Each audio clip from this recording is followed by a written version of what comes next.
Also, we'll take a look at The Warriors, a film certain to make my year's 10 worst list. It's about a war between street gangs in New York City. It's fun. Yeah. I enjoyed myself. That's more than I can say for the next Yes. film. The Warriors is one of those movies that isn't successful, and it doesn't work, and yet I have to give it its due. It has a strange fascination all the same. We're never convinced by what we see, but still we're curious about what's going to happen next. The movie is a harsh and violent allegory about New York street gangs, and especially about a gang named the Warriors. Now, at the beginning of the movie, the Warriors attend a mass meeting of all the city's gangs, and when the leader of the meeting is assassinated in the middle of his speech, the Warriors are framed for the murder. So somehow they've got to get all the way back across the city to their home turf. There's a bounty on their heads, and every gang and every cop in town is looking for them. Well, they get separated, and one of the Warriors runs into a girl they've kidnapped from another gang.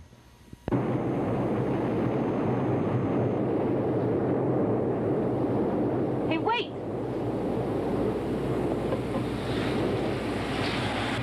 Still cops all over the place. Where's the fox? Cop grabbed him.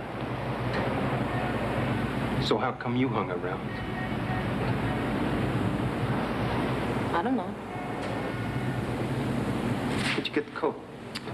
You ask a lot of questions. Don't give me that.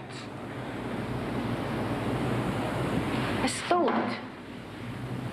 Cops are looking for somebody in a pink top. Real tough chick. Right, you said that before. Now look, if you still want to get to Union Square, I can show you where to grab the train. Okay. Come on. Hey!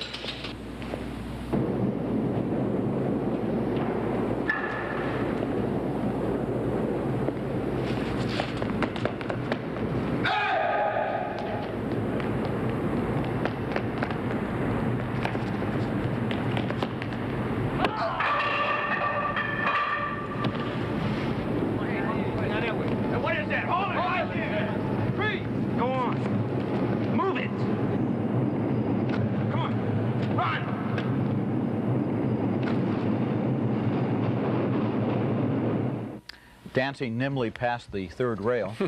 Those actors don't talk or look like street people, and the movie isn't very realistic. Maybe it's not meant to be. I suppose the actors are players in an allegory that uses the whole city as a violent stage, etc., and so on, and the streets are almost totally deserted. They're empty except for the gangs and the cops, and we can't accept either of those sides as real human beings. They're fighting machines caught in a war of phony symbols.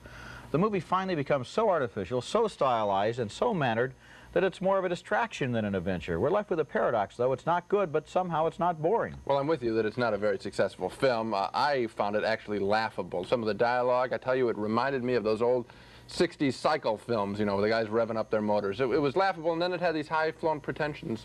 I don't know. Well, I don't know. I think maybe you're asking it to be more realistic, like real street gangs or something. I think the director, Walter Hill, wanted to have some kind of a parable about life in the urban jungle. I could see the parable. I couldn't buy it. I wasn't interested. I thought the film was really a waste of time. Well, I did think it was a waste of time, too, and I don't reward a film particularly because of its high-flown intentions.